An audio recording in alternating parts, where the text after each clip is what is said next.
बिस्मिल्लाहिर्रहमानिर्रहीम। अस्सलाम वालेकुम। कैसी है मेरी यूट्यूब की फ़ैमिली? उम्मीद करती हैं आप सब बिल्कुल ठीक होंगे और हम सब भी बिल्कुल ठीक ठाक हैं अल्हम्दुलिल्लाह। तो बहुत बहुत बहुत अरसे के बाद आज दोबारा मैं वाईटी पे वापस आई हूँ। तो आज मैं आपको देती हूँ हेल्थ अपडेट्स अपनी मम्मा की और अपनी। अच्छा, तो शायद मैंने बताया है या मुझे नहीं याद कि मैंने किसी को बताया या नहीं बताया।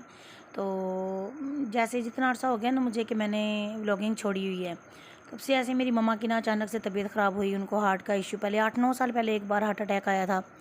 तो उसके बाद से अब तक वो ठीक थी, तो अचानक ऐसे दर्द स्टार्ट हुआ है। कुछ बर्दाश्त करती रही हैं, फिर बस मेडिसिन हमने ले ली। हमने हार्ट स्पेशलिस्ट को दिखाया, तो उन्होंने 1 महीने का टाइम दिया। 1 महीने की ना मेडिसिन वगैरह उन्होंने दी है कि अल्लाह खैर करेगा।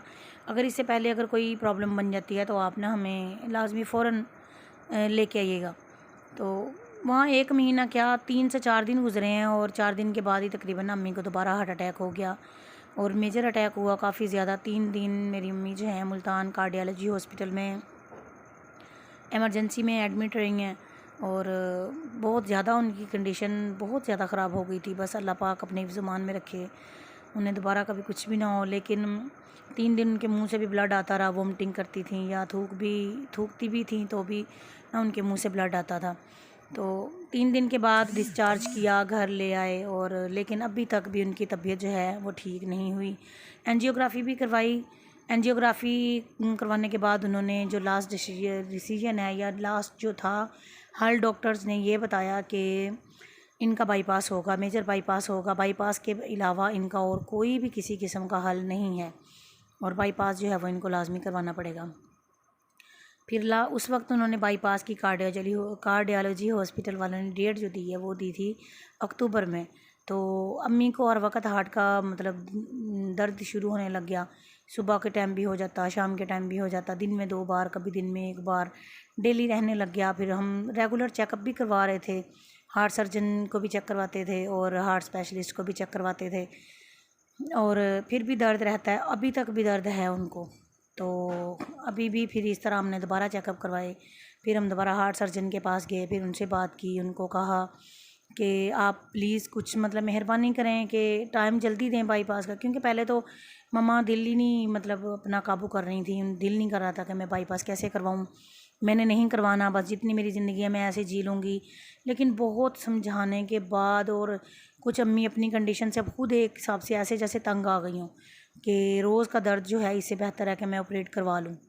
तो इस वजह से अब उनका अपना दिल भी जो है ना वो पक्का हो गया, थोड़ा सेटिस्फाइड हो गई हैं कि हमने भी समझाया कि ज़िंदगी मौत हर चीज़ अल्लाह पाक के हाथ में है।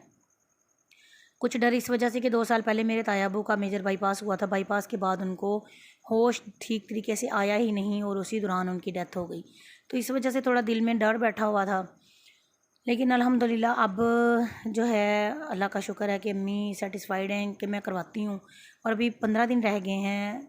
16 सितंबर को जो है मम्मा की दोबारा उन्होंने डेट दी है। पहले अक्टूबर में थी, अब सितंबर में पीछे करवाई है, क्योंकि उनको ना दर्द हर वक्त रहता है और जो दर्द रोकने के लिए फ़ौरी तौर पे टैबलेट दी जाती है ना उनको, वो फिर फेफड़े या गुर्दे वगैरह ना उसके लिए बहुत ज़्यादा नुकसान होती हैं। तो जब ज़रूरत ही नहीं है, जब पता है कि होना ही बाईपास है, तो फिर इसलिए हमने डेट पीछे करवाई। अभी कुछ दिन रह गए हैं और मेरी आप सबसे बहुत बहुत बहुत रिक्वेस्ट है कि प्लीज़ आप सब ने मेरी अम्मी के लिए बहुत सी दुआ करनी है, बहुत सी दुआ करनी है कि अल्लाह पाक उनको सेहत अता फ़रमाए, उनका ऑपरेट कामयाब हो जाए और उनके दिल में एक वसवसा और डर और वहम जो है ये बिल्कुल ख़त्म हो जाए। और बाकी रह गई मेरी बात, तो मैंने शायद एक बार बताया था कि अल्हम्दुलिल्लाह मैं प्रेग्नेंट हूँ। तो अभी मेरा 9th मंथ स्टार्ट है और आप खुद देख लें कि उधर से अम्मी की टेंशन और मेरा फिर अभी 9th मंथ है और लास्ट के डेज़ में तो फिर और भी ज़्यादा तबीयत ख़राब होती है। अल्हम्दुलिल्लाह फिर भी घर को मैनेज करना, बच्चों को भी देखना, बच्चे स्कूल भी जाते हैं, घर का सारा काम भी अल्हम्दुलिल्लाह मैं खुद ही करती हूँ। पूरा जो भी है ये है कि रुक के थोड़ा रेस्ट करके कर लेती हूँ, लेकिन अल्लाह का शुक्र है कि मैं अपना सारा काम जो है खुद ही देख रही हूँ। तो बस ये है कि अल्लाह पाक, मेरी एक दुआ होती है कि अल्लाह पाक ना ज़िंदगी में कभी किसी का मोहताज ना करे, किसी को भी, चाहे मैं हूँ चाहे कोई और है, कोई भी है, किसी की मोहताजी ज़िंदगी में कभी भी नहीं होनी चाहिए। मेरी कोशिश है, मुझे जो डेट मिली हुई है, क्योंकि फर्स्ट जो मेरी बड़ी बेटी है वो नॉर्मल हुई थी, उसके बाद दूसरी वाली मेरी बेटी जो है मीरब उसकी बार काफ़ी ऐसे क्रिटिकल हालात पैदा हो गए थे कि फ़ौरी तौर पे ना सिज़ेरियन करना पड़ा। और इस बार भी डॉक्टर्स ने, मेरा बीपी हाई रहता है तो डॉक्टर्स ने सिज़ेरियन ही बोला है। उन्होंने कहा मुश्किल है कि नॉर्मल हो, लेकिन सिज़ेरियन ही होगा। लेकिन खुदा की तरफ से कहते हैं ना कि अल्लाह जो चाहे वो कर सकता है। अल्लाह की तरफ से जो होगा वही होगा, जो अल्लाह चाहेगा वही होगा।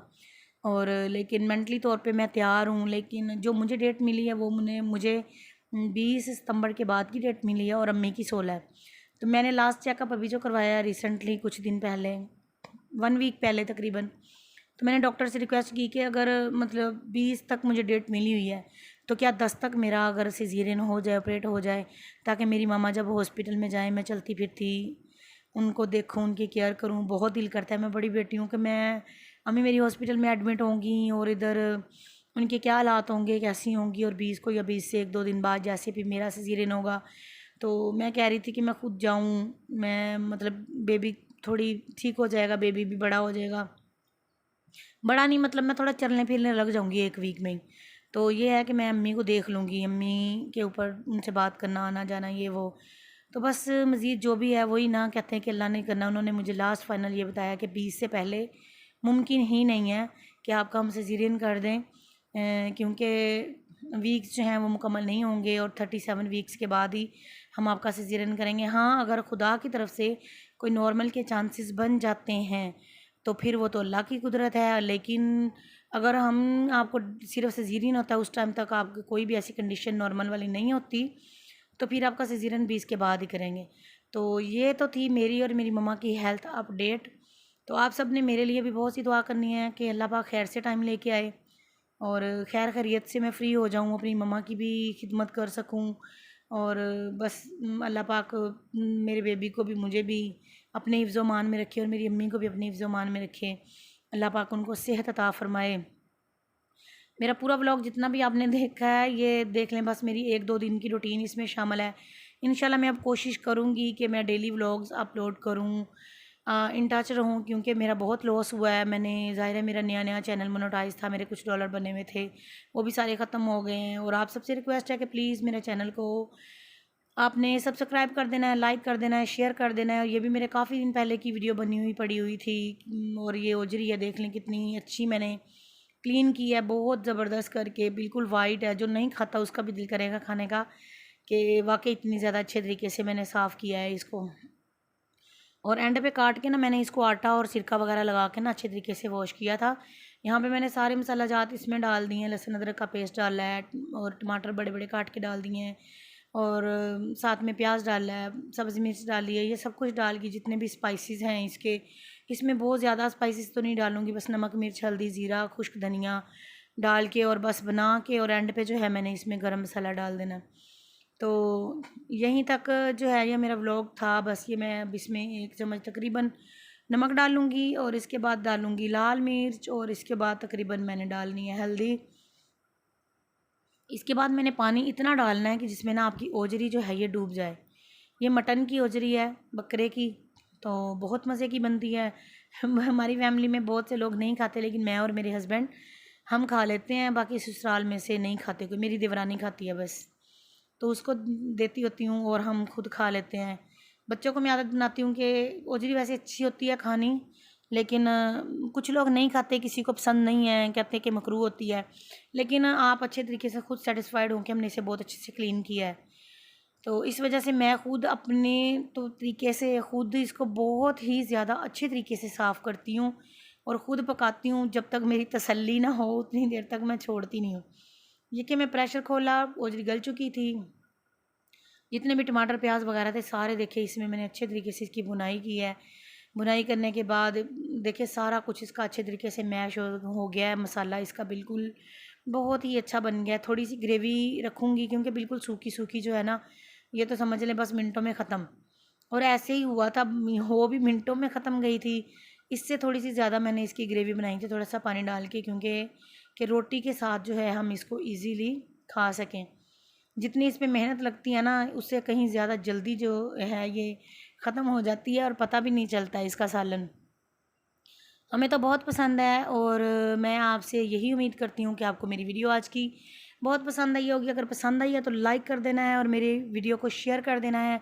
और जो न्यू लोग हैं मेरे चैनल को आपने लाजमी सब्सक्राइब कर देना है। और अपना रखना है बहुत सारा ख्याल और मुझे रखना है दुआओं में याद। टेक केयर, फ़ी अमानिल्लाह, अल्लाह हाफिज़।